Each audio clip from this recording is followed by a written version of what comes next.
Hello.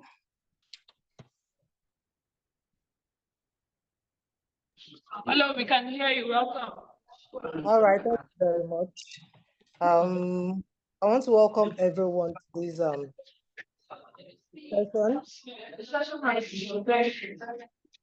Yes, we can hear you. Welcome. All right, thank you. So I want to welcome everyone to this session on women, gender, and sexuality. And my name is Adebusola Okedele from Babcock University. I'll be chairing this session. And I also will be presenting at some point in time. All right, so on this, you have other presenters. I'd like to know if we have Jamiu Audu and Ibirunke Dominion. Adigun. I don't know if you've joined. Are you here? Hello? Okay, how about Lovely Isiani from University of Nigeria in Nsukka? Are you here? Okay, how about Olubumi Omotola from Olabisi Onabanjo University? Are you here? Olubumi Omotola. Do we have any of the presenters here yet? Yes, the presenters are here. You'll see them in a minute. Thank you. All right, so this is how things will run. I'll expect that each presenter will make his presentation in 10 to 12 minutes. We'll take all the presentations, one after the other, and afterwards we'll allow for questions. All right, so we're starting with the first presenter for this month.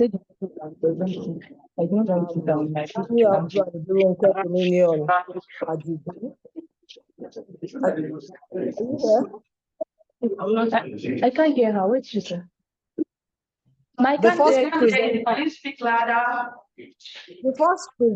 first presenter, we'll be having the first presentation from Jamiu Audu and Ibirunke Dominion. Are they ready? Are they ready? Okay. Okay. Sorry, on my system. That's what I needed. Do you have any more questions? Yes. Okay, are they ready? Hello? It's not me that first. Okay, there. Okay, all right. So we're having the first presentation from Ibirunke Adigun. You said? Okay, sorry. I just rushed in now. Okay, so all right. While she gets ready, can we have Lovely Nisiani? Is Lovely Nisiani ready? Yes, ma'am. All right, thank you very much. So can we have your presentation? Please keep in mind that you have 10 to 12 minutes for your presentation. Thank you. You have the floor. Okay, thank you, ma'am. Welcome everyone, and thank you for being here. So I'll be presenting on the topic domestic violence and mental health of children in Nsukka. First of all, I want to say that every single person goes through a type of violence as they are growing up. It can either be psychological or physical or sexual. There are many other types of violence that every child go through as they are growing up, no matter who you are. So, and today I'm studying the children in Nsukka because it's a community in Enugu State, a part in one of the states in Nigeria. And I noticed that I did my undergraduate there, and I noticed that most people from that particular state are mostly kind of they have low self-esteem because they feel maybe that they are coming from a less developed area in Nigeria, which makes them feel that they are inferior to other people, irrespective that there is an institution of learning, which is the University of Nigeria and Nsukka. So first of all, I would like to tell everyone what domestic violence is. It's a pattern of abusive behavior in any intimate or familiar relationship where one person seeks to establish and maintain control over another through various means. So it can either be physical, psychological, sexual, or economic abuse. Okay, first of all, I will just channel my presentation to what I'm doing today, which is on mental health of children. And according to WHO, states that mental health is a state of mental well-being that enables people to cope with the stress of life, realize their abilities, learn well, work well, and contribute to their community. I think this is the first part which everybody needs to understand about mental health. If your mental health is unstable, you can't be able to contribute to the society. And that's why many children that go through domestic violence, you will see them, they can't really relate with their fellows in school. And most especially, they don't really like talking about their past.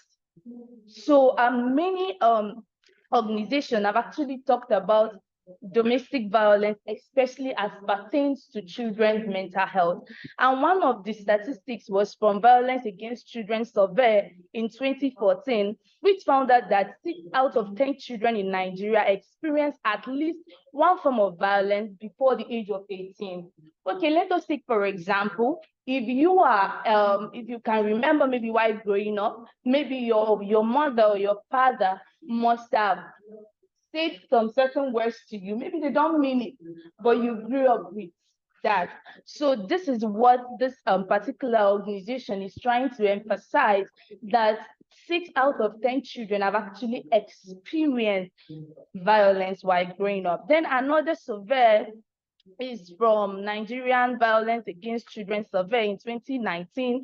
This survey reported that 50% of girls and 45% of boys in Nigeria experience some form of physical violence during childhood. And let me denote here that violence to children, it's not gender-based. It can really be to men or female. And most times when people talk about domestic violence, they have actually faced or looked at women only, especially because they feel that women are being raped because they are vulnerable, and then they forget the impact of this domestic violence on their children, which is particularly what is happening, because when you see a child grow up, the person begins to misbehave because it affects their behavior. So, and another survey here is from National Research on Domestic Violence Against Women in Nigeria. Because why are we talking about women? Because most of the times in our families, we actually focus on women when we are talking about domestic violence, especially because these women, social constructs have made it that a woman should do this and a woman should do that. And I'm not saying that they are not actually referring to men, but if you look at your own family, maybe as a mother or a father, you can actually realize that most times you actually focus on your girl child. So this domestic violence are actually focusing on these people, especially from this survey, because these children are vulnerable. And most times people will just like, they need to change the way that they are living their life because that they are women, which is not absolutely true, because right to life is given to both genders, both male and female. So, and the reason for this research is to actually talk about for us to comprehend the extent of these mental health issues on children, especially the extent at which it has affected their psychology.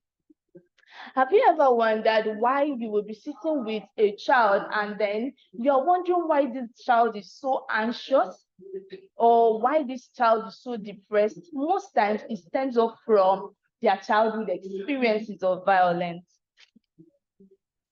So from various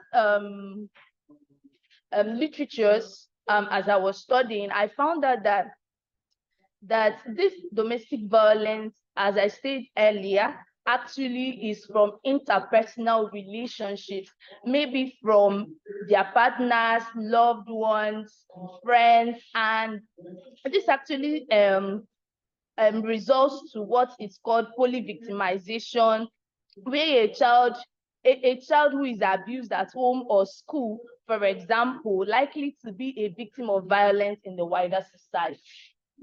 Sometimes they can't really say or really try to comprehend why this thing is happening to them, but that is because of the violence that they have passed through.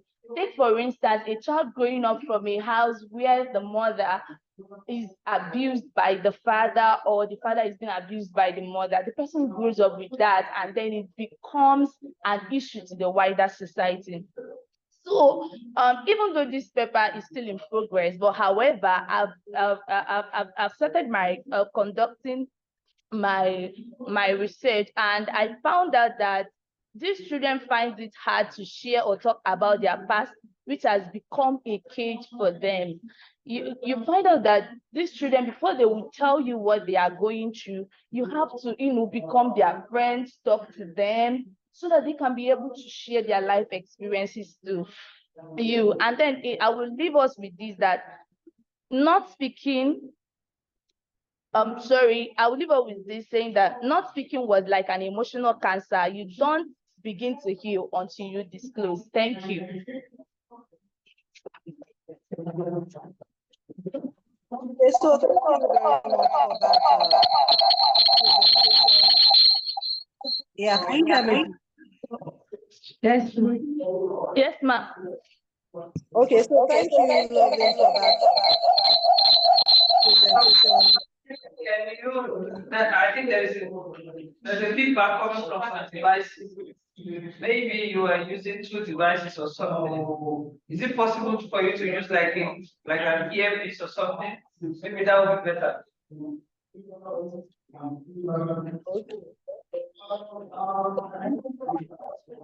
Yeah, because each time you speak, it's coming back. All right. So, all right. Yeah. All right. So thank you, Loveling, for that beautiful presentation on the effect that domestic violence has on children, and thank you for keeping to time. All right. So we'll go on to the next presenter. That's you will hear the go, right? Yes. All right. So we have the floor. Okay, thank you, Ma. Good morning, everyone. The title before me this morning is Crime, Violence, and Gender Equality in the 21st Century Nigeria Politics.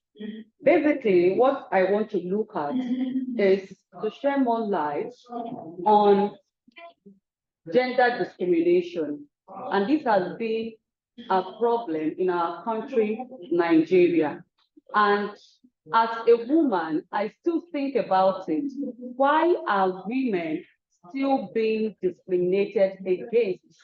Because the law or the constitution has provided the rights or the different, what we call human rights, are embedded in the Nigerian constitution. And there is no specification for a man or a woman. We are all, what's it called, equal before the law. I know that there are some traditional and what's it called issues on ground that women should take care of, what's it called, children at home, take care of their own and all of that. But we have some women, or women should be given more opportunity to be involved in decision making in Nigeria.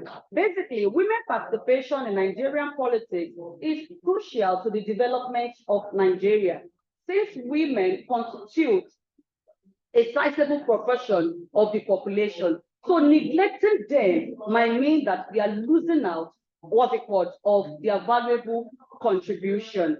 We know that, like I said the other time, we know that there are so many traditional issues on ground that we still deal with up till today. So this paper aimed at throwing light on gender discrimination, like I have said before, also obstacles to gender equality. Why is this still difficult for us as a country, Nigeria, to achieve gender equality, and to also suggest strategies for promoting effective gender equality and empowerment of women.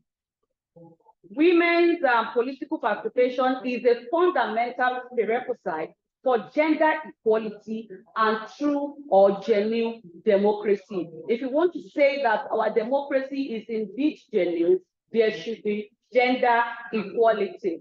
Both male and female, or men and women, should be equal before what's it called? The law.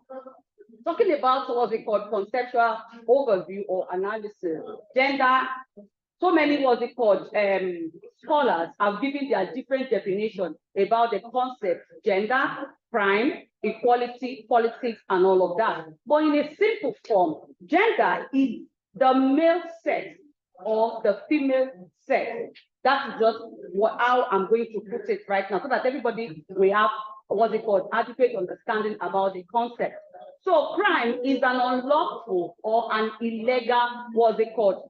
Act, and it is punishable by law. But it is somehow that in our country, Nigeria, a lot of crimes are everywhere and they are being swept under the carpet. Violence is a behavior involving physical force intended to hurt, damage, or kill someone or something.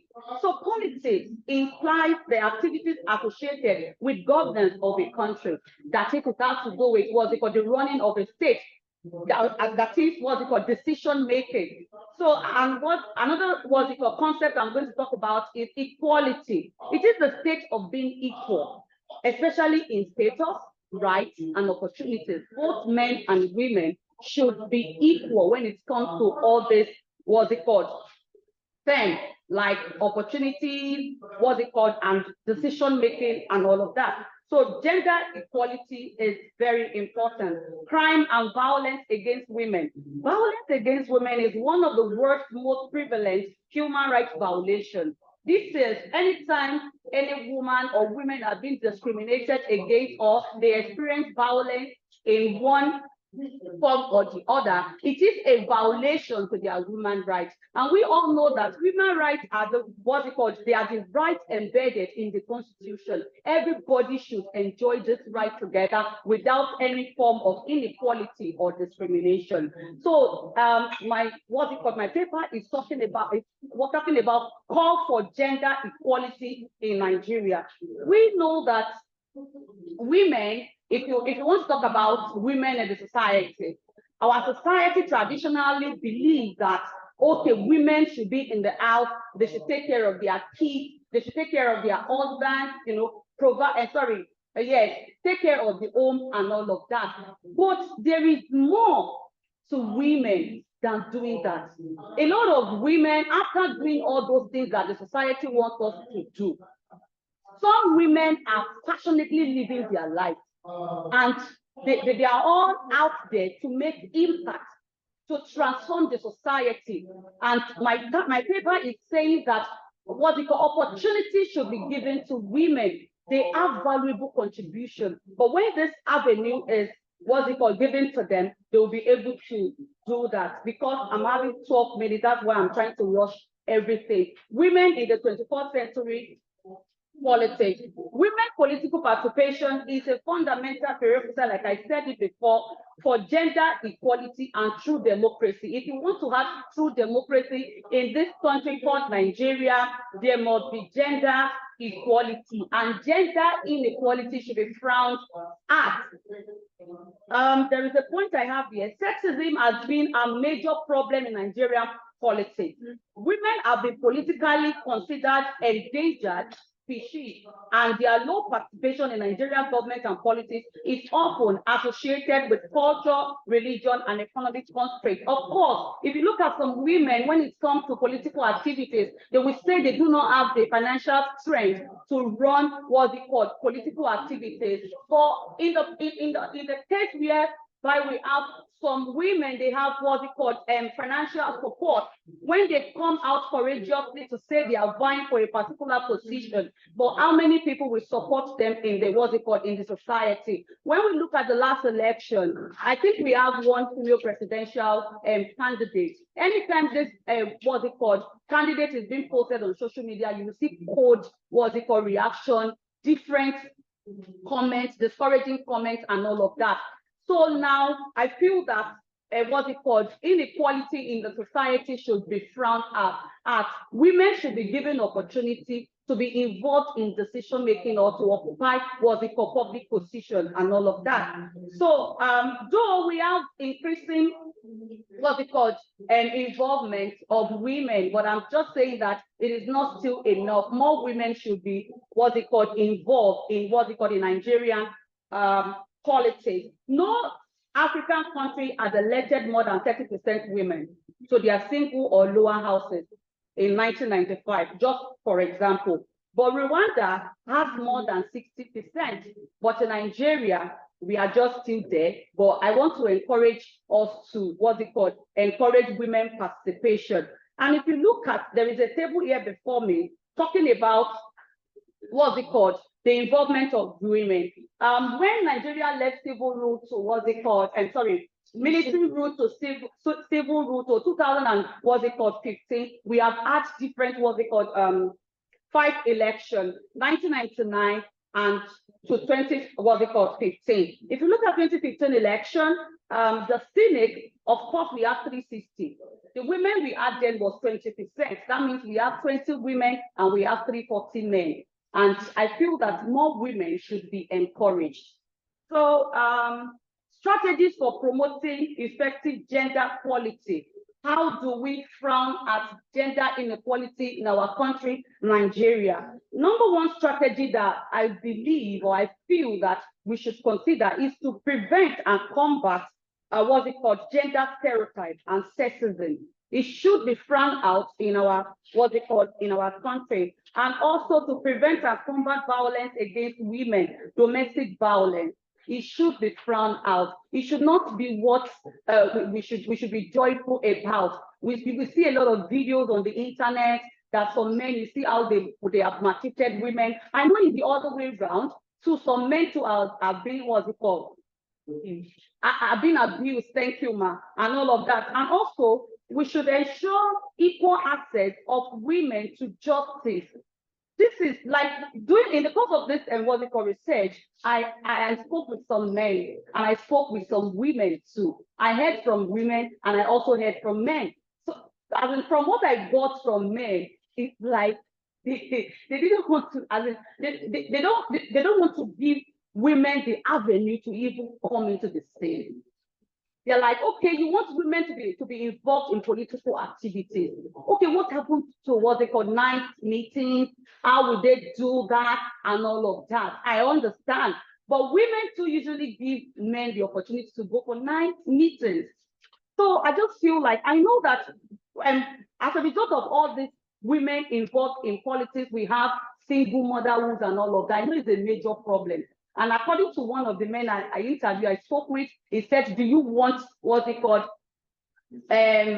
single motherhood, stuff like that, to be the order of day in our what's it called in our society, Nigeria? And I said no. But I feel that there are some women that they are not single mothers, and probably their husband and everybody, they are giving them their support to what's it called to go for any position, but the society is not still giving them the opportunity to express themselves and to contribute their valuable what's it called stuff to the society. Let me put it that way. So in summary and conclusion, to fast track progress towards gender, what's it called, equality in political representation, this study suggests that stakeholders should see women political participation as what should be considered. In short, women should be given opportunity to express themselves and to be involved in Nigerian politics. Thank you for listening. Thank you very much, Amibironke Adigun, for that beautiful presentation on crime, violence, and gender equality in the 21st century Nigerian politics. Thank you very much. All right, so I'm also a presenter on this panel, and I sent a private message to the LSA. I don't know if you got my message. All right.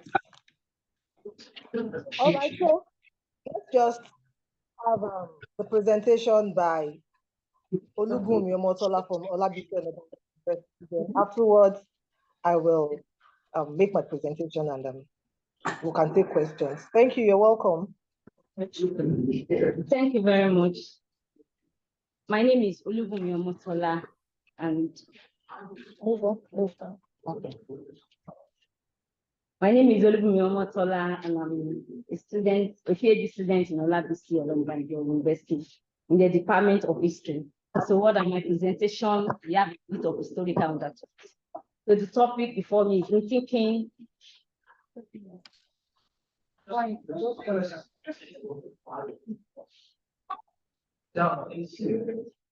Yes. Okay. So that's rethinking the coloniality, Nigerian women at the frontiers and intersection of decolonization. That's the abstract table of contents.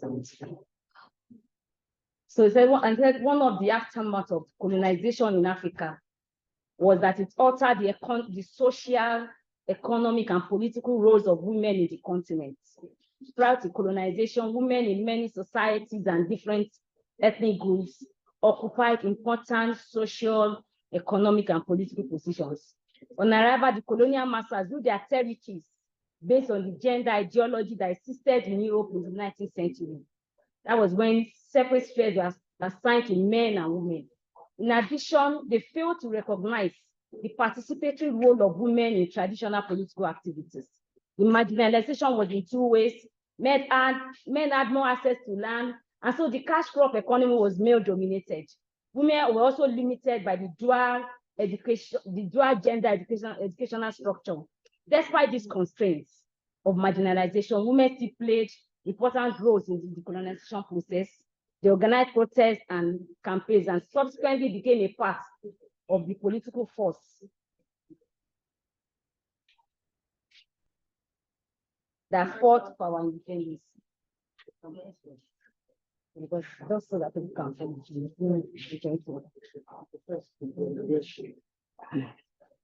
so the second slide. Please help me with the slide, so I just can focus. So that's the introduction. So the political histories of many, that page 4 now. Okay. The political, okay, no, please go back to this. The political histories of many pre-colonial societies are usually written as if women did not exist or played any active role in politics. The image of women as helpless, oppressed, and marginalized groups has undermined the proper study of their activities and has led to under-recognition of the various integral functions that Nigerian women have played throughout history. The history of decolonization in Nigeria is often told as the story of great men like Chief Obafemi Awolowo, Ladoke Akintola, Nnamdi Azikiwe, Anthony Enao, Tafawa Balewa, Ahmadu Bello, etc. Most of them have universities, airports, and major highways named after them, and they are faces that are fixed on our naira. The contribution of women in the liberation struggle is yet to be told and celebrated like their male counterparts. And despite the contribution of Nigerian women to the decolonization process, gaining access to mainstream decision-making and political power still remains a challenge. Colonization is one of the major events that has shaped the history of Africa. Decolonization has become necessary. Why are we talking about decolonization? Because many African states are still grappling with the effects of decoloniality, despite the fact that colonization ended officially at independence. It has become very, very clear that the end of colonial administrations in Africa was not the end of coloniality.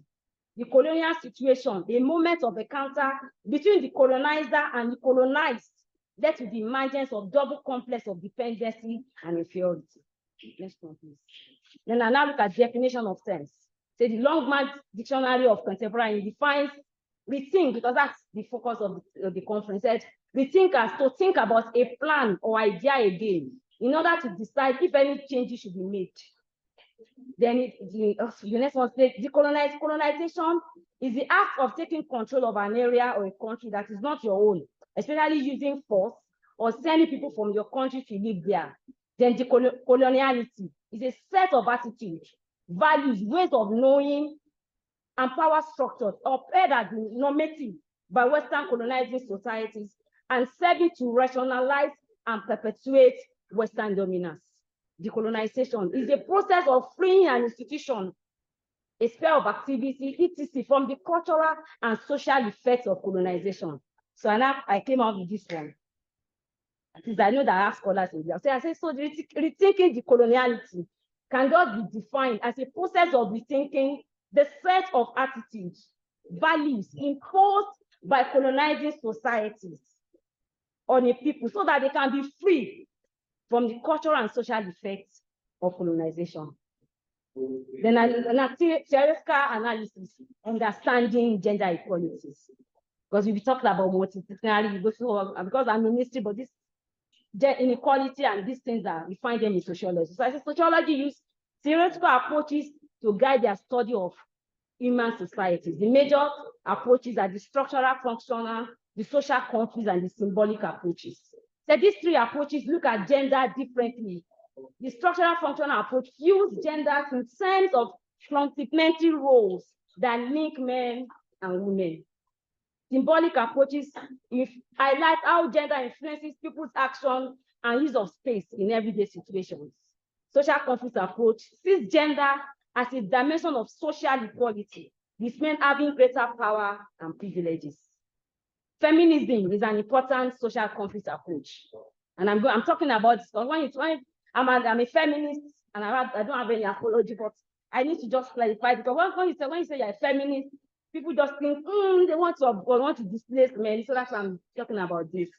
Feminism is an important social conflict in sociology. There are three main groups of feminists: radical, Marxist, and liberal feminists. There's another one, intersection, but since these are things I'm working with, I'll just stay here. So radical feminism calls for the elimination of gender. They advocate that equality can only be achieved through gender separation and political lesbianism. That is what I mean by lesbianism, that women come together, that we come together. That's what I mean there. The Marxist feminism lead gender equality to broader class revolution because they follow the theories and practices of Karl Marx. They believe that capitalism is the cause of women oppression. Then the last one, liberal feminists, they seek reforms within existing institutional arrangements. They look to government to raise the social standing of women by opposing gender discrimination and increasing women's economic activities. They believe that gender justice is best achieved by modifying existing institutions and political systems. This paper or this presentation follows the approach of the liberal feminists. Then I now talk about pre-colonial Nigeria. I said pre-colonial Nigeria consisted of different ethnic groups, and each group had its own distinct political and social structures. Women political powers vary from one society to another. In some places, they occupied the same position as men, and in society, that of men. While in others, their roles were either complementary or subordinate. Their interpersonal relationship on a daily basis tended to be regulated by seniority as determined order of birth, whether by gender. It was more like, okay, you're the most senior. That's why you have things like Professor Oyewu talked about Yale. So for them, it was more like, it was about seniority, not necessarily about gender. Then I looked at some, say, okay, among the Igbos, for example, we have the Siaga. That's the oldest woman of the oldest daughter of the lineage. She played political, or they play political, religious, and judicial roles. There was also the Otu Umuada. I'm not Igbo, so please don't mind, please don't forgive my intonation, which comprised of all the Umuadas, married daughters. They were very powerful and well respected in the community, and they exercised considerable political influence. I look at in Islamic Ibonu, Women played active roles in the administration of their states, complementing the roles played by the male counterparts, the Magagia, heir apparent. And we know that when we talk about Amina Zaria, that's a very, very typical example, which we are all familiar with. He was one of the principal officers in the state and possessed a full complement of administrative staff and armed men, assisted by the Majiram and Dogana. She decided and judged cases in the RM and also extended her political control to other societies. And I talk about Yoruba, they also occupied important social and political positions. They also participated in traditional governance. The most successful among them rose to the prestigious chieftaincy title of Iyalode, a position of great privilege and economic power. Tradition speaks of female obas in Ile-Ife, Oyo, Kingdom and Ilesha. We all know about Iyalode, the story of Iyalode, Efunchetan, Wunara, Efunroye, Tinubu. So it's necessary to say at this point that in pre-colonial Nigeria, we cannot speak of total equality between men and women. That's not what I'm saying. But that the roles played by different genders was either based on age and one's social status. Colonialism changed these roles considerably. So we move to colonial Nigeria. So after the establishment of colonial rule in Nigeria, two major tasks confronted the colonial authorities. The first one was to establish a sound administration over the newly acquired areas. And secondly was the challenge of putting an appropriate infrastructure in place for the exploitation of the material resources of these areas. So when the colonial masters, when they came to Africa, their motivation was profit. So that the motivation was profit. So they were not concerned about the things that were happening in their colony. So they were not there to establish what was there. That was the thing that came. We want to exploit. There's this industrial revolution, we want to take the material resources from here. So in addition, because they were motivated by profit, in addition, they introduced policies that had detrimental effects on women, for example. The 1994, the 1914, amalgamation of the Southern and Northern Protectorate merged together different ethnic groups with diverse political concepts. They were all different. The new rules and regulations drastically reduced women's participation in traditional and economic political activities. This policy had far-reaching effect on the society in general and on women in particular. That period enshrined the European Victorian ideology of male breadwinner and a dependent female into the administrative behavior in their colonies. The next slide. Women were excluded from education and extension schemes aimed at improving agricultural production. The colonial economy was agricultural based because they were taking the products from the farm, they were taking them from the mines, they were taking them to Europe. So men were introduced to modern methods in the cultivation of crops, while women continue to use traditional methods, thus getting much less out of their active efforts than men. In addition, women's access to education was limited. The first set of missionary schools were mainly for boys. Co-education was not allowed. CMS Grammar School, example, was established in 1959, while the girls was in 1872. But even at that, this curriculum in those schools were different. The curriculum of the missionary school for girls stressed domestic activities, dressmaking, making clothes. That's what women. That was the curriculum that they had. In addition to religious education, teach them about God. It was just training basically for the home.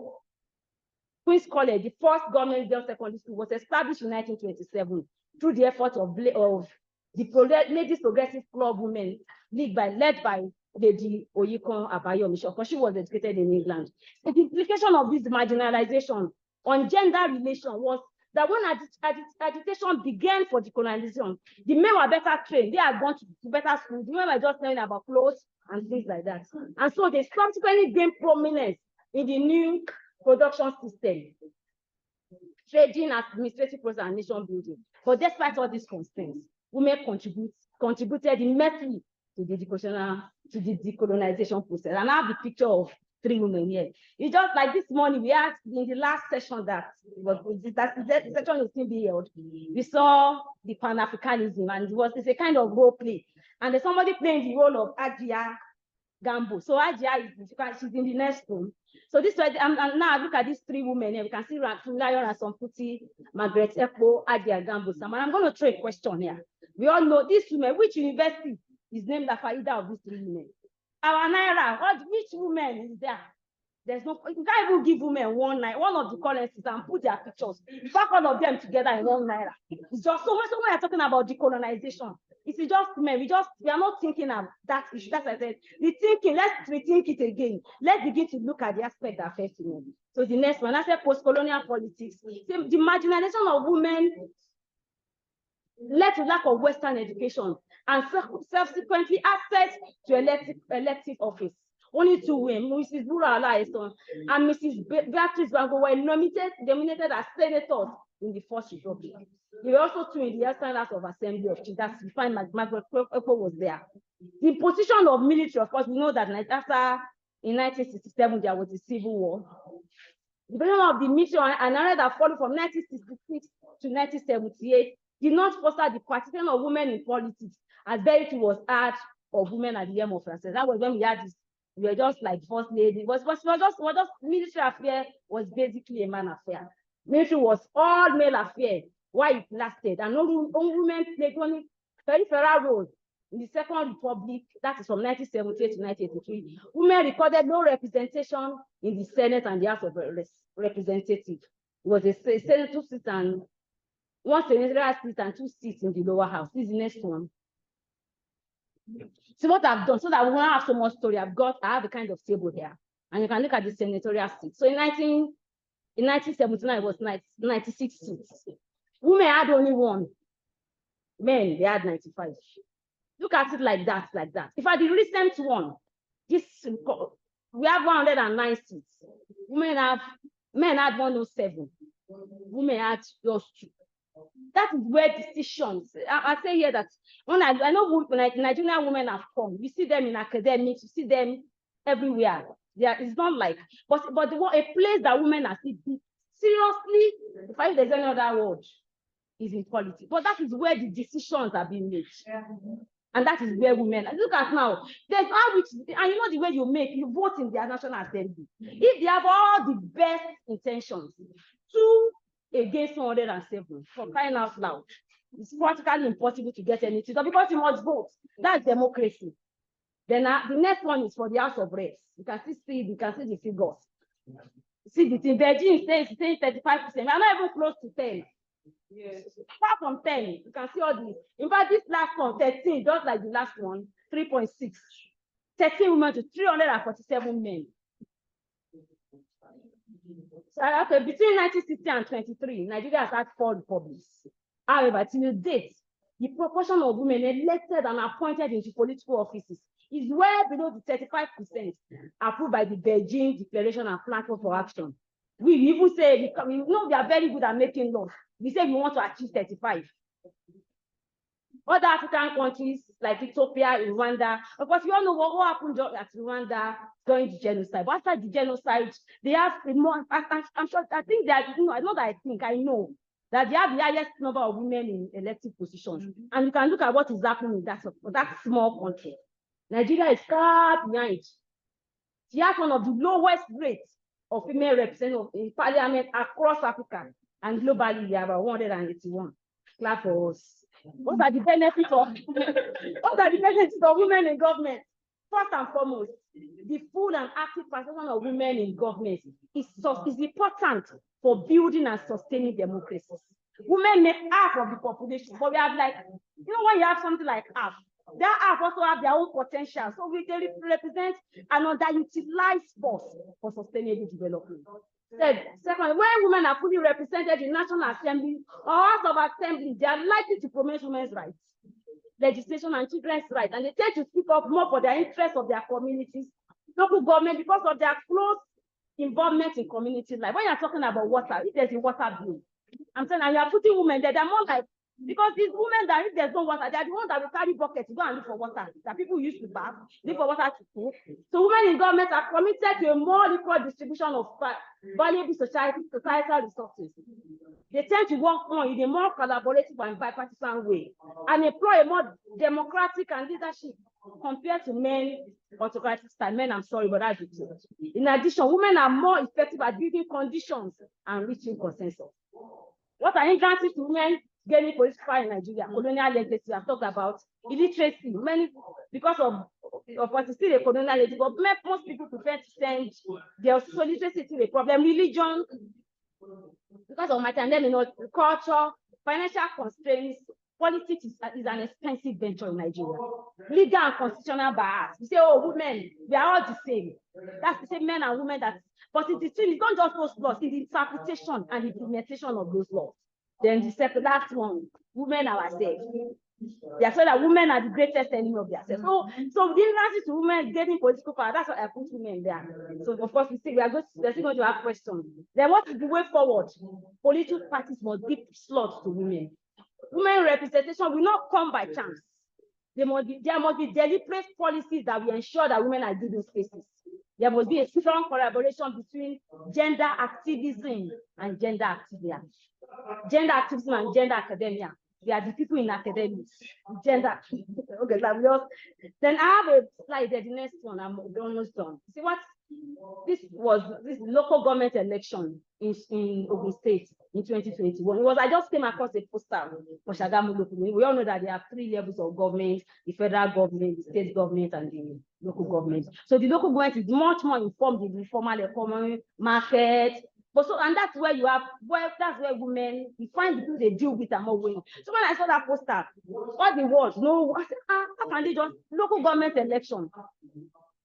So what I now did was I looked at the other, that was Shagamu, because that's where I said. So I got the data for the other 20 local governments. And when I was checking, I found out that the places that women won, because if you look at it, there are 2 local governments. That is E4 and Odeda. Women became chairman of the local. Those women were fielded by the ruling APC.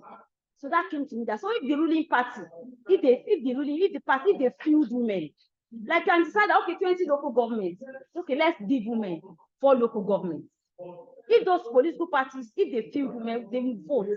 See, the voting in Nigeria is different. They don't vote for individual parties. Most of the time it's the party. And that was what I discovered. Those places, but even the places that women became, they won. Just check that before. All the councillors are men. So the woman is one. She's the head. She's going to make laws, but she's 11 against 1. You see that? How will she? So if she makes laws, Madam Chairman, this is the thing. She cannot, they must reach a consensus. And all of them are men. You can see the same there too.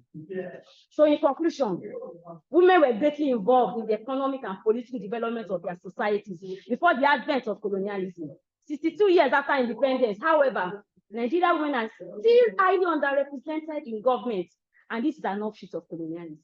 Creating spaces for women in government is a necessity in building sustainable democracies and sustainable development. The major ways for gender academia and gender activism to come together. The relationship between African women's studies and African women's movement must be strengthened to have a lasting change. Women must have access to power and the solidarity of other women and support. On a final note, nations live in the shadows of their past. We continue to carry the baggage of our colonial past. And it's going to affect the way we see ourselves, organize our societies, formulate our policies, and even regulate our intimate life until there is a break. In rethinking the coloniality, the issues of women must be raised. Deliberate policies must be made for women to gain access to political power. Thank you very much. Okay, thank you very much for that brilliant presentation. Thank you very much. All right, so like I said earlier on, I also will be presenting them. So after my presentation, we'll now take comments, questions, and all of that. All right, a message to the LSA stand, private messages. Like I'm used to devices, but I cannot share from my phone. I intend to share from my laptop. I don't know if you can grant me access from my other device.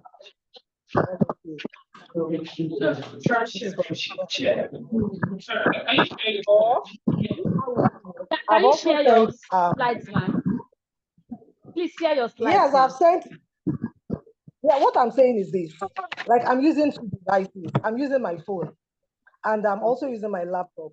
I can't share from my phone. I intend to share from my laptop while I speak from my phone because my laptop has camera issues. So what I'm saying is that if LSA can grant me access, from my laptop, that is from my second Zoom accounts that I signed in with. That will not. What device If it are will you? not. What is the name of the alternative device you're using? So we grant you permission to share. Adebusola Okidele.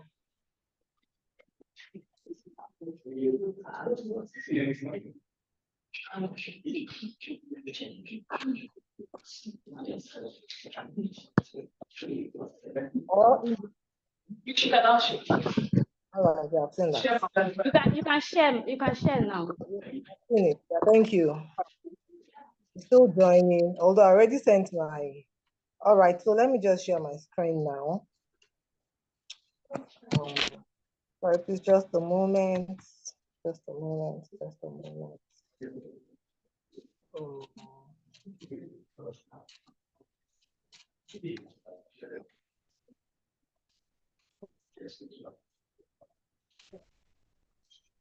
Okay, can you see my slides now?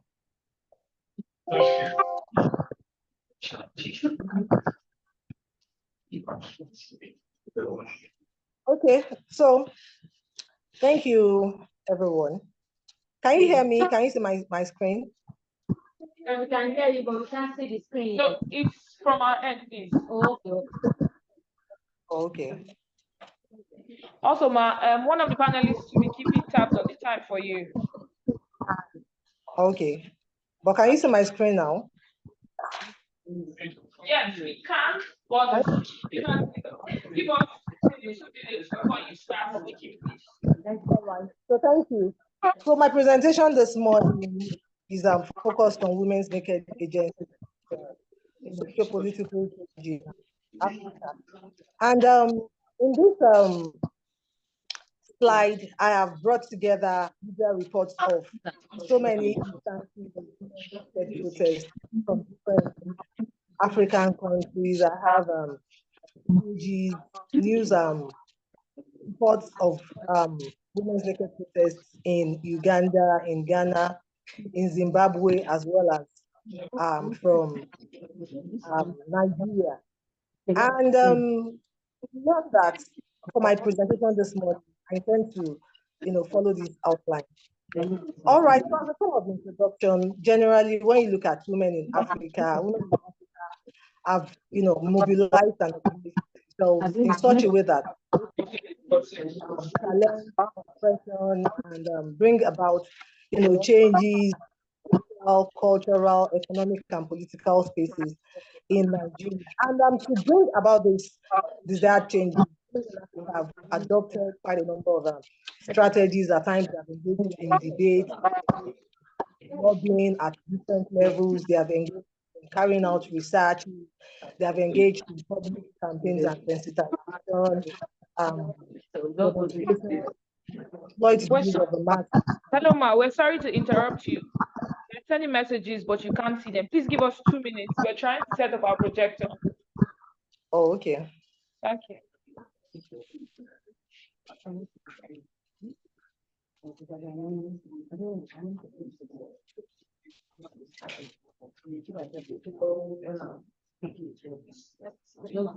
Continue. All right, so thank you. Okay, so as a form of introduction, women in Africa, like I said earlier, have organized themselves in such a way that they have thought over time to challenge oppression and bring about desired changes, in the political, economic, cultural, and across different spaces. And to bring about these changes, they have adopted a variety of strategies, lobbying, public enlightenment, public sensitization, engaging in public debates, carrying out researches, participating politically, making use of the mass and social media.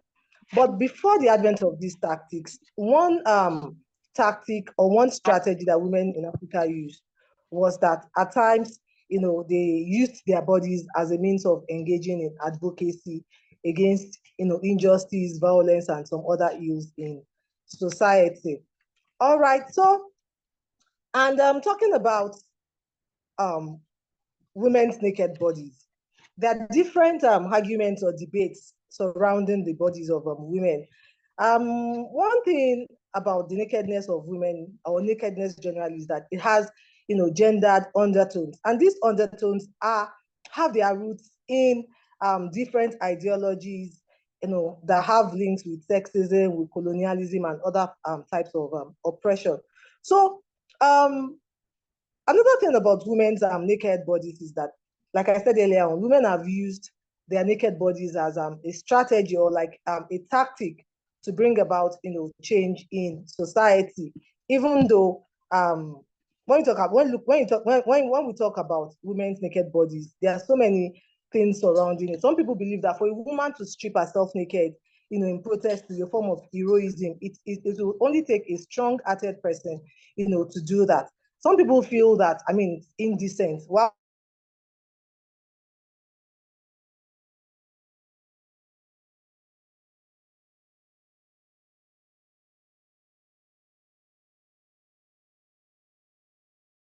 would anybody strip?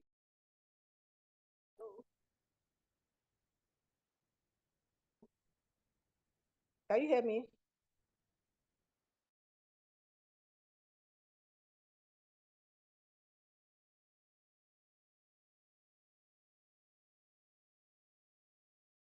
Hello? Hello? Can you hear me? Yes, yes, we can. Okay, so some feel that any woman that strips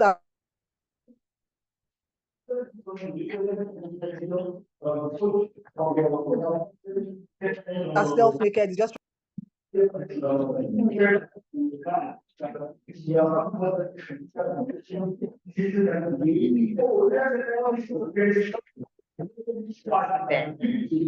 hello. Hello.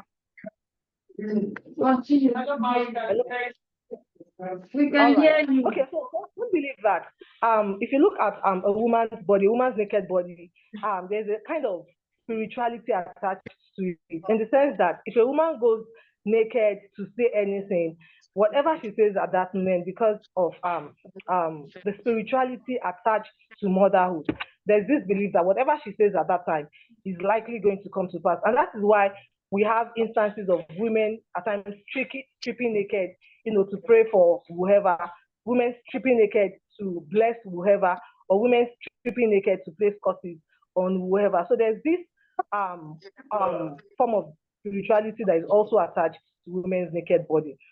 All right. So, and for some people, I already said some of these things that women naked body has been, considered as immoral. Some feel it's sex. When you say woman, naked, what comes to your mind is, having sex and all of that. And for some people, they believe that when women engage in naked protest, they're just trying to say that even the state, the government has no control, over their bodies and all of that. All right. So for this paper, the theoretical framework that I adopted is the decolonial feminist theory, and the crux of this theory is that it seeks to like give voices to the agency of women in the global north by challenging coloniality and allowing for the perspectives, the ideas, the thoughts, and the opinions of women from, the global south or the third world. And apart from this, what it also seeks to do is that um, by giving room for women in the global south to share their insights from their personal experiences. It's also like trying to add to the body of knowledge and ideas on experiences, so that we do not have a situation whereby the experiences of women in a particular divide being ignored. Just like trying to give add voices of women in the global south to these issues. All right, so talking about going forward, what is Women's Naked Agency? When we talk about Women's Naked Agency, it's a constant negotiation of power relations in terms of actions or reactions, between women and their targets and other stakeholders. All right, so I want to talk about naked protest by women. It's something that's dated, since the pre-colonial period, that is before the colonial era. And at that time, as trip started, it was used to shame men into behaving. That is, if there was ever a time that a man, was misbehaving or doing something wrong, women could, in the pre-colonial era, strip naked to like try and shame such men and bring them to begin to behave properly. And of course, this form of activism too was also employed during the colonial period. As we go on in this paper, I'll share some of the instances where women protested naked during the pre-colonial period. And of course, in the post-colonial period, women are still protesting naked for socio-political change. All right, so I'll go on ahead to share. This list is not exhaustive, but I just picked, a few countries and so for us to look at some of the naked protests that women have had.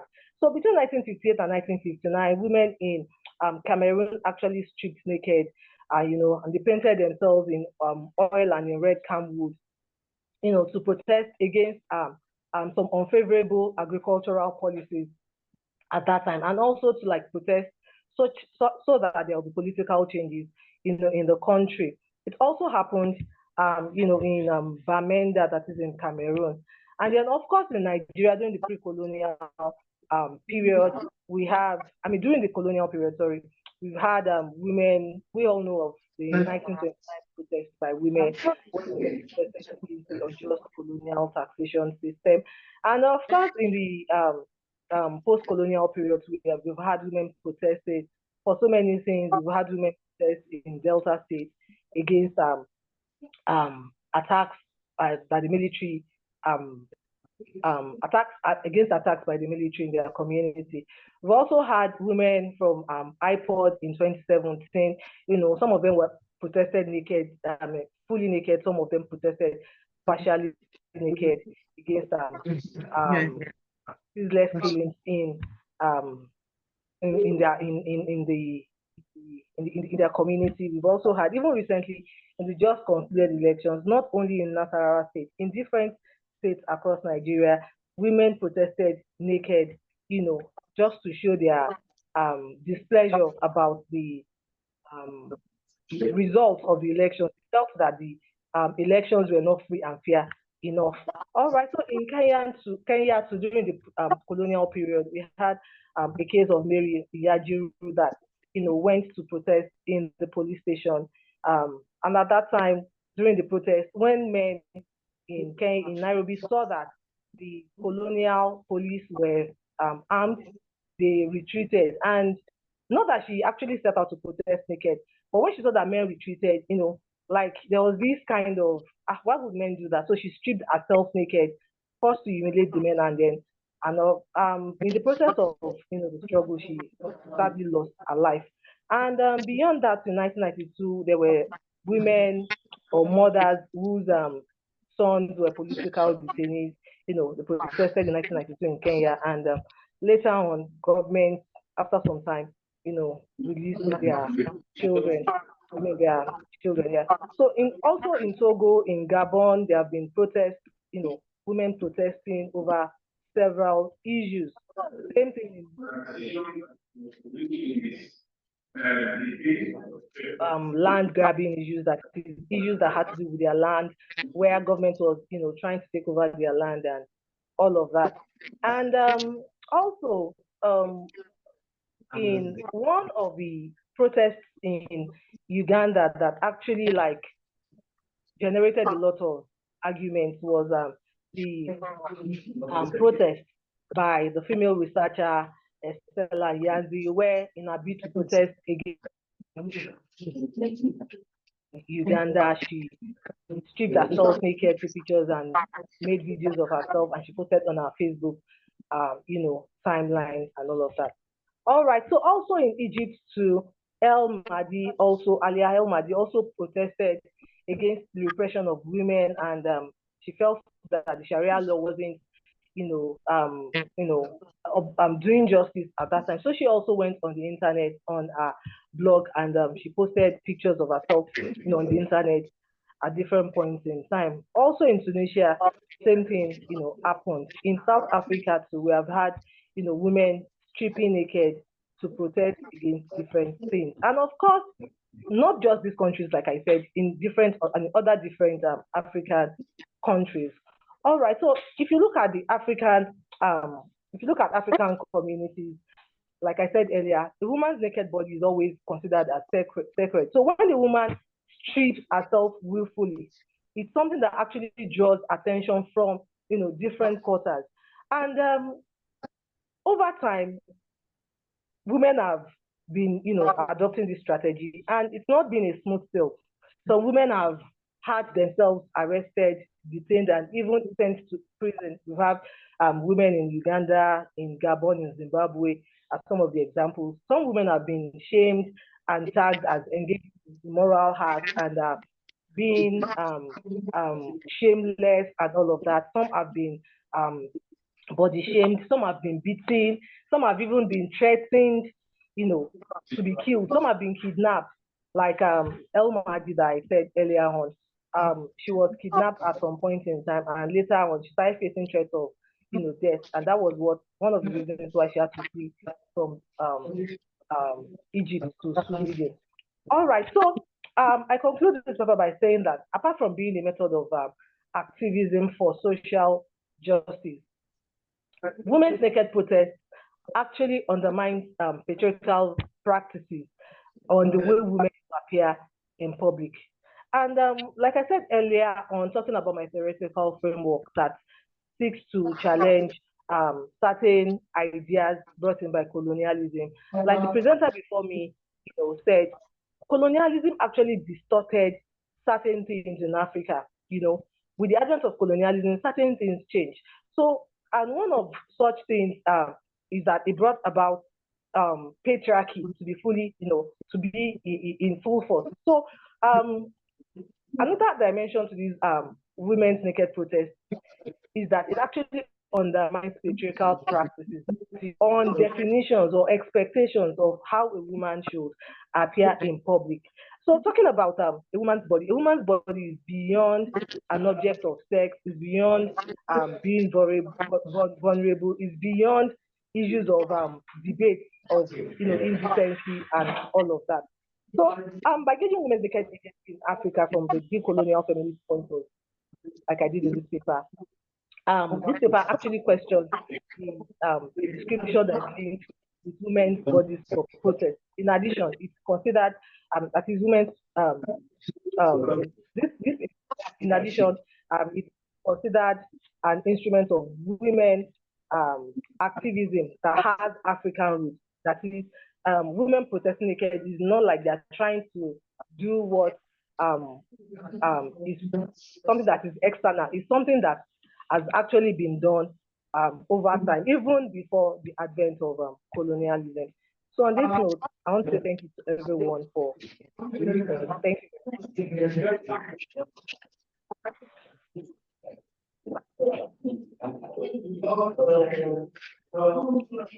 Okay. All right. So thank you everyone for listening.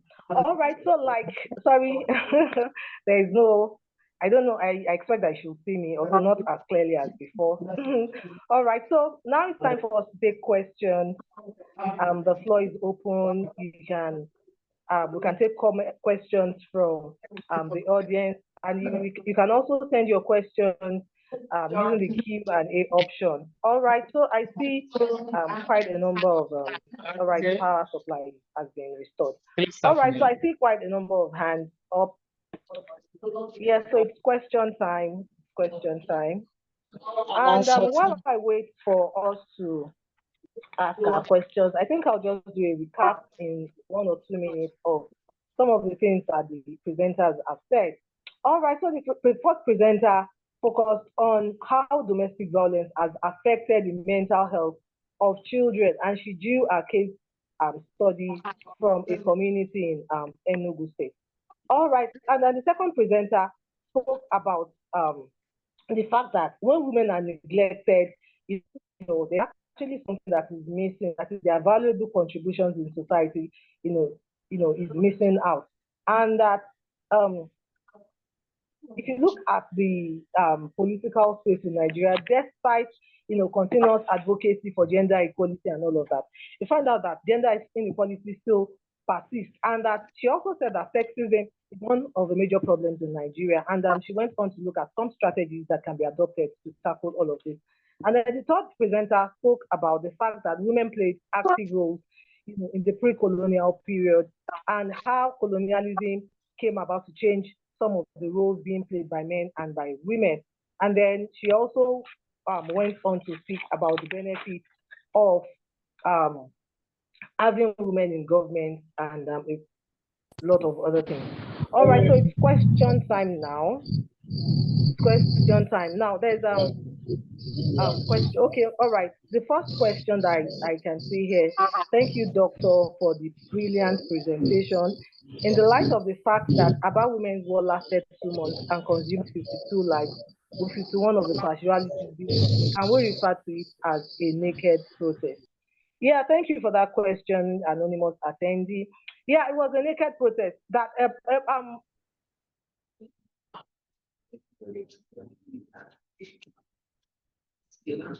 my presentation.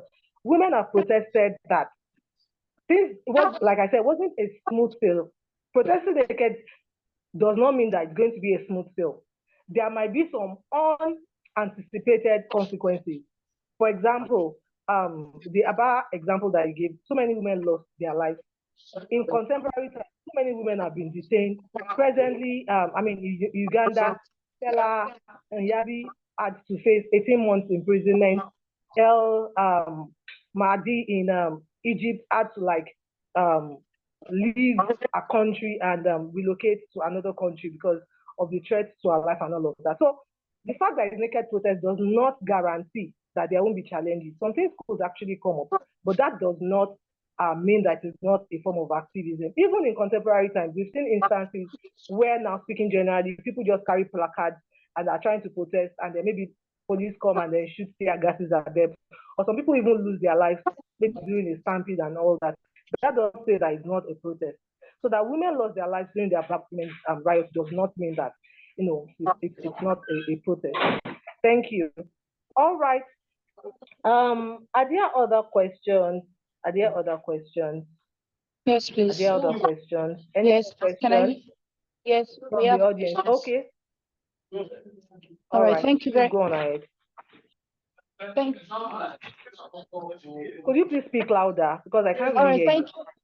Thank you very much, Chair. Chair. Okay, so if you ask how many can you take from the audience? Okay, we can take like Please, you have 15 3 minutes to 4 to the end of this questions for now. Let's take 3 session. to 4 for now. So 3 to 4 for now. questions. Okay. So let's do row by row. Possible two per row, right? Two per row would be nice, right? Okay. If like to select from a row, like let's do that. Okay, number one. Yeah.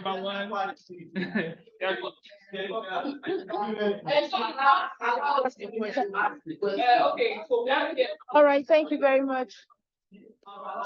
Thank you. Just straight to the point. I appreciate all the speakers. For the first speaker, please. You talk about mental violence.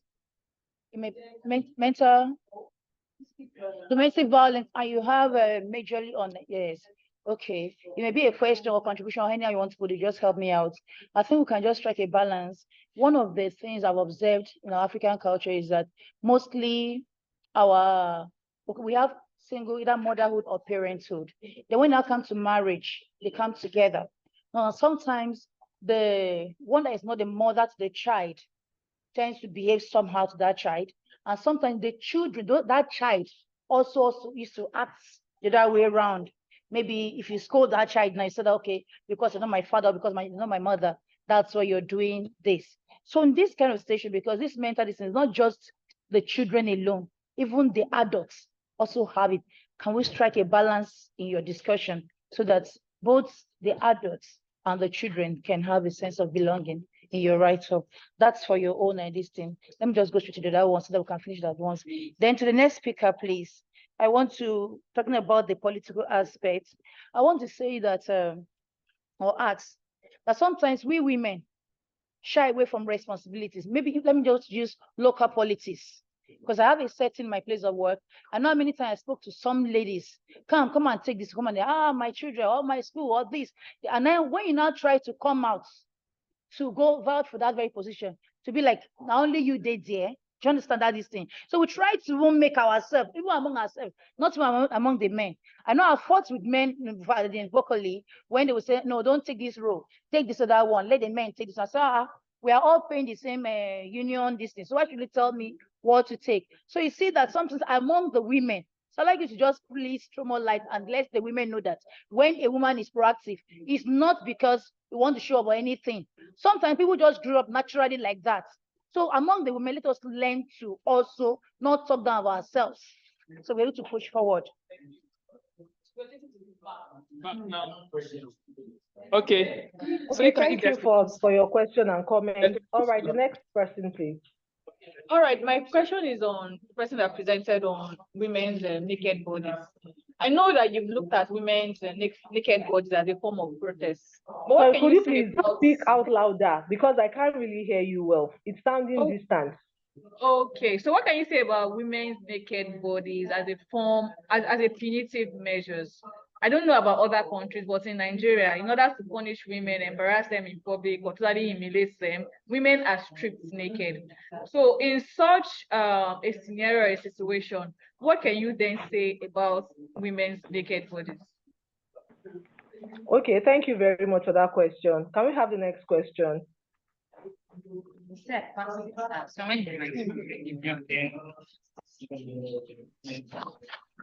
Yeah, appreciation to all the presenters, but I would limit my question to Olubumi. I mean, that was a fascinating presentation. Sorry, could you please speak louder? My question is for Olubumi, and there are just two things.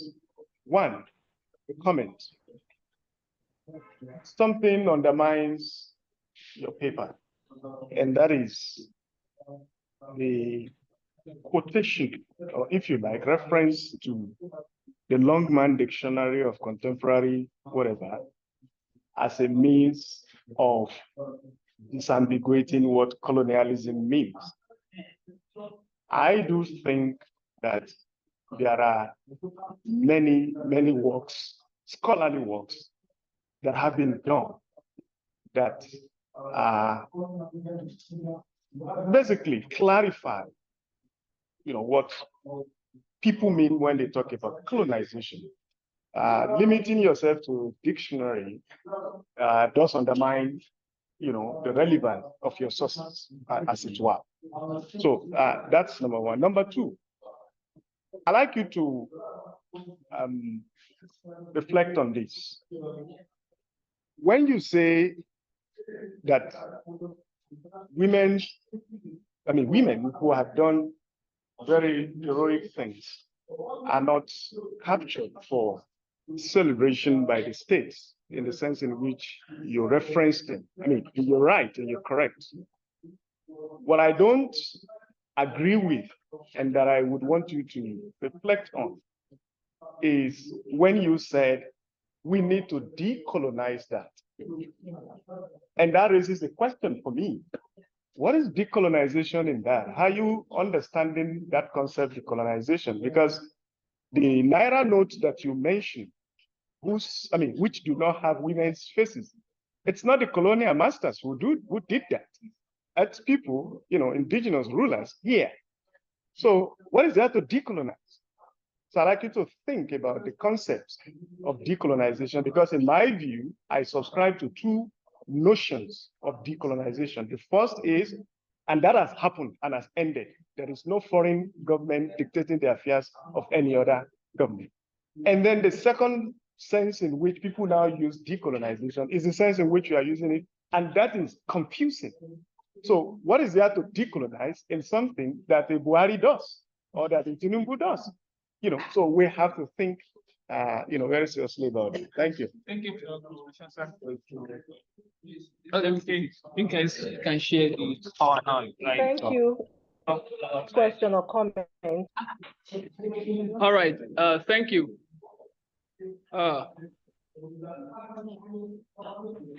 I'm an observer, but it's an opportunity that this topic is related to some of my research, particularly on rethinking gender equality and social implications. My concerns and questions may be insightful. One, I have a female colleague who earns less than I do, but this woman comes to work 5 days with 5 different cars, from Lexus to Highlander. What are the social implications to the younger ones as they grow? Especially that they don't live by that she does not live by her means, and it happens in many places. It's just an observation. Let us continue. I think gender equality is being practiced already, particularly in academics, in education. We send our female and male children to school and expose them almost equally. I think that is correct. All right. We can study that again. The third presenter I met provided, in comparison, the ratio of men and women in leadership positions, and the need to necessarily include women. Very correct. Have you also studied and compared the ratio of men and women in terms of invention, in terms of production, in terms of contributions? Responsibility is another point. Can we consider that? We're all seated here. Many of us are in relationships, from personal relationships to social relationships. We talk about the financial implications, which is very key in relationships. How many women take responsibility for that? I have decided not to engage in relationships because the society has socialized us to think that I have the obligation to take care of relationships financially, regardless of my source of income or the amount I have in comparison. That being said, I think that in most cases, women are not being discriminated against. Rather, they are engaged in passive involvement in socioeconomic. That's what I think. Observation. So I rather think that we can, to strike a balance and decolonize ourselves in the event of gender equality. I want to think that women should engage in self-determination by active involvement.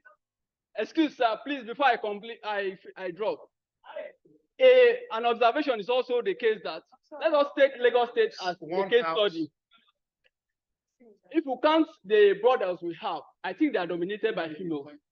Yes, of course. If they are dominated by females, the implication is that while men are somewhere acquiring skills to do certain things for themselves, women are there waiting for the men to do the work and bring the resources. Tomorrow, when that is done. Sorry, I may take the mic. All right, thank you. I have a question. Okay. Just 5 minutes. All right. Thank you very much. I think those are the questions and comments we can take for now. So the first question, can the presenter respond to the first question, please? If we have more time, then we'll take more comments. And please, can we please make our responses to be as straight to the point as possible, so that we can save time and then probably allow other people to comment or say something too. All right, so the first presenter, please, your response. Response to our question. Well, sorry, sir. I really have 5 minutes. Okay. The first presenter, please. Can you respond to your question in few Yes, seconds? thank you, ma'am. I really appreciate your comment and the question too. And then, just like I said earlier, these children are still the future. We were once children. In fact, I'm still a child, and you were once a child before you became who you are now. Okay, you are still a child. Mothers were once children before they became a mother. So what I'm trying to say that these children grows with that violence to adults. So it's more like a generational something. Thank you. Okay. So all right, thank you very much for that response. Yeah, the second presenter, please. Okay.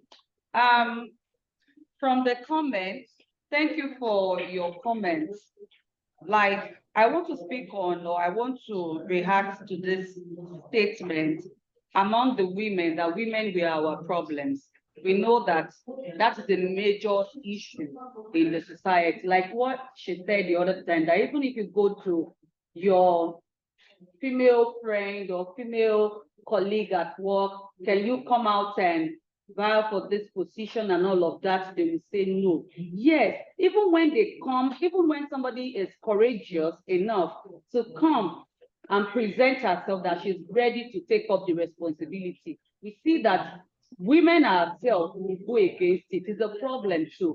So women, we should learn how to support ourselves. Even if it is not your turn today, it might be your turn tomorrow. But let's give support to whoever is coming, what they call forth. And from the other commenter, what will I say? I'm so sorry. He said something about passive involvement from women. Yes, I know it's a problem too that we need to improve on. But in the case whereby we have even few of us coming, coming up, showing interest, how many of us will support them? For instance, now in the last election, there was one woman, a presidential candidate. You know, nobody was talking about her. It was as if she was not existing. And the focus was on the other people. So I don't want to bring up some reaction. That's why I'm not going to mention their name. Did you vote for her as a woman? We say that we have passive involvement, but when some of us or some women, like now, for example, I love politics. But I don't go into politics because of some reasons, because some people have seen it as a do or die affair, that even if you are there, you want to do the right thing, you become their enemy, even if so many things. And I lost the interest, but I don't know, maybe the interest can still come up. Okay. Maybe it can still come up, there's no problem. But when we come up, do you support us? Do you give us the support? Even the few ones that are ready to come out, do we support them? Thank you. Yes, all right, thank you. So thank you very much for your response. Hello? All right, so let me just quickly respond to the question that was asked about stripping women naked as a form of punitive measure. Now, one thing that will say is this: when a woman strips herself naked, it's a willful act. But when someone strips a woman naked as a punitive measure, it's an infringement on her human rights. So there's a difference between both. So what I would say is that stripping any woman naked, as a punitive measure is a violation of our human rights. But if a woman decides of her own volition to willfully strip herself naked, in protest for whatever reason, I mean, it's a matter of choice. Thank you. So, all right, so there's still someone else that's supposed to respond. Can we have a Yes. Thank you very much, Doctor. I'm grateful. So that's noted. The scholarly work, so that's noted. Then the second side, that what is there to decolonize. See, we are talking about decolonization now. It's not necessarily, like I said, colonization did not end with independence. The reason why we are talking about decolonization is because we are discovering that those set of attitude, those set of knowledge, the things that the colonial masters, some of them are still with us. So what I'm saying is that there are still some things that what is it that when we don't allow women into politics, for example, when it's all male affair, it's an offshoot of colonialism. So when I say start decolonizing, what I mean is that what was this like before the colonial masters? Women they participated in the traditional governance, they had assets. So, but when the colonial masters came, because they were motivated by profit, they just wanted to take the profit. So it was the men, they were the one in charge of the cash crunch economy. The schools that they had was all male dominated. So what we are saying is that for we are talking about decolonization and we are talking about women, we are talking about inclusion, that women should be included. That we start looking, when we are talking about issues of decolonization, it's not just to discuss, because we are thinking of sustainable development. We are thinking of moving the economy forward. So we are saying, let's start looking at issues that affect women. Let's start giving women inclusion, bring them to places of power, so that way they can take decisions. So it's not just like one woman against 10 men. What we should do? We just sit there and she should go to the Senate and come back. When they watch that one 607 to contest it. So like in 2006, there was this gender bill that was done. It was the men's side saying it's not in the spirit of our laws. It's not because it was just the women in the house of and it were just too few. So that was how the bill was what? It was thrown out of the house. So thank you very much, Chair. We were willing to give 3 minutes for a specific question. So if you're generous, I'll kindly pass the mic to a particular participant. Thank you. Okay, thank you to all the presenters, but the role of LSA is to help graduate students and presenters enhance their papers and presentations. First and foremost, as a historian, what you have just done, I mean the second presenter that talked about gender equality, right? I was expecting that you would tell us what used to be during the colonial, pre-colonial system, what became during the colonial system, and the aftermath of the colonial system. You did make mention of land ownership, and I do not know in the context of history where women were allocated land prior to the colonial era. Even if there were, they were minimal. They were very, very minimal. Ownership of land, from what I have learned in history, were mainly for men. So colonialism did not impose that. Then at a point in your presentation, I think you were becoming very, very emotional. When you are having a presentation, you detach yourself from the object or the subject of research so that you don't get too emotional about it. For the first presenter, please take note of your, there's this particular word you say in between. That's what I said, yeah. In between. Thank you very much, Chair. For those interested in gender equality and also written text.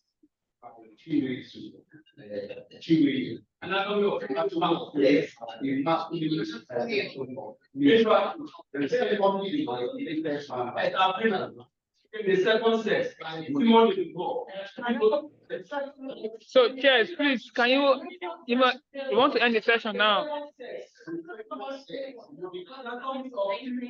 Hello? Is it chair here? Hello, Chair. Please, we want to end the session. Can we go ahead?